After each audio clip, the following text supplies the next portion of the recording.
Let us begin. It's time, Sensei Christian, to review fragrance number 3, Art and Olfaction Independent Finalist 2024. And that fragrance is going to be from Diane St. Clair. It's called Call Me, like the Blondie song, and it's from American Perfumer. So, this is a fragrance that is based around musks, and oh, nice spray. Nice. We have a dry down version again. Yes. So, I'll smell the. yeah, catch it fresh right one. off top. There's some enjoyable fizziness to that. There is. I like that word, fizziness.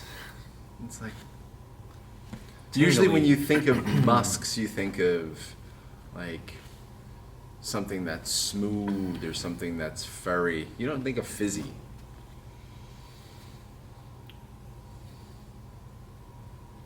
I like that better than this. This is it's almost The like dry it down. died, or it's on paper. The fizziness was It went flat. it went flat quick. So I There are wonder. the musks there, but not that fresh pop. Is it like Debbie Harry herself? It's almost unsmellable. It's gone. It seems to have disappeared from the car. Maybe you have to call it and Come back. hey, come here. Come back. I wonder why it's called Call Me. Probably because it leaves and it never returns. That's impolite. I'm sorry. It is a beautiful perfume. Just on the paper, I can't smell it. I would have to wear this one. This is rather feminine to me. This one is, I think, squarely of the ones that we've reviewed so far. Squarely feminine, squarely vintage. When I think of musk, though, I think of like an aftershave or something like that. And this doesn't do that. No, and it doesn't have the musks like Maison Francis Kirkjohn is Yeah. famous for. There's not that like smoothness, that like ethereal luxury to it. This is, I think, a very authentic take on raw musk, even though I don't believe any animal musks were used in this. It does smell pretty and beautiful, but on the card, it doesn't last. When it dries down, I think it has a beautiful skin scent to it. Yeah, Right. So like almost like a baccarat glow, that Yeah. fresh aura to it. There's definitely some iris in here. Somebody would have to be Makes it super nice. close to you to even smell it, though. Probably. And I think that's where musk comes from. I imagine that this would mix well with your body chemistry and heat up. It does remind me quite a bit of Kiehl's original musk, which is, many people have said that it is the musk, the way musks used to smell when you could use animal musks to your heart's content. And I do have that fragrance, and I appreciate it.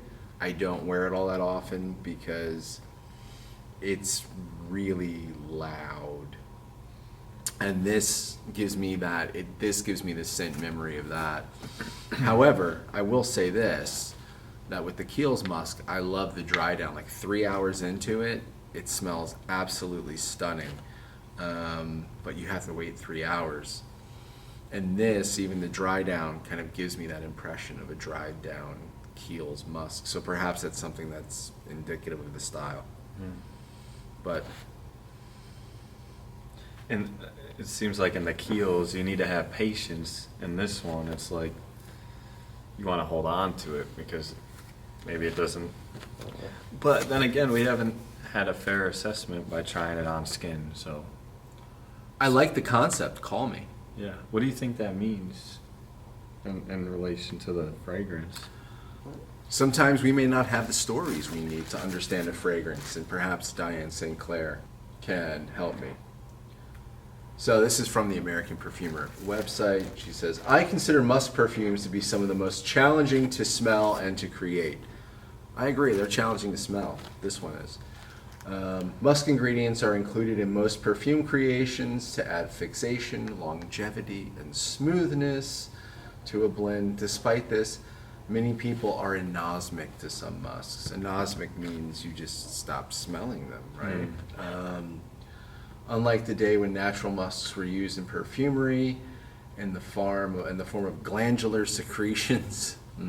Tasty. That told more. Synthetic musk. Diane wanted to create a voluptuous musk for chilly autumn and winter days. Okay, so we're smelling it out of season. So, If you smell it, thinking of winter, it almost does have that Thanksgiving plume impressions when we smelled. You know what I'm saying? it does. With winter in mind. It also kind of reminds me of like Chanel's beige. So this may be a case that we're just not in the right place in our fragrance journey to appreciate that. I mean, you don't have to love everything that you smell. And just because perhaps I'm not enthusing about it, that doesn't mean that this hasn't been a beautiful creation that can be appreciated at a prestigious award like Art and Olfaction. Any concluding thoughts? Yeah. The story did kind of change the way I thought about it.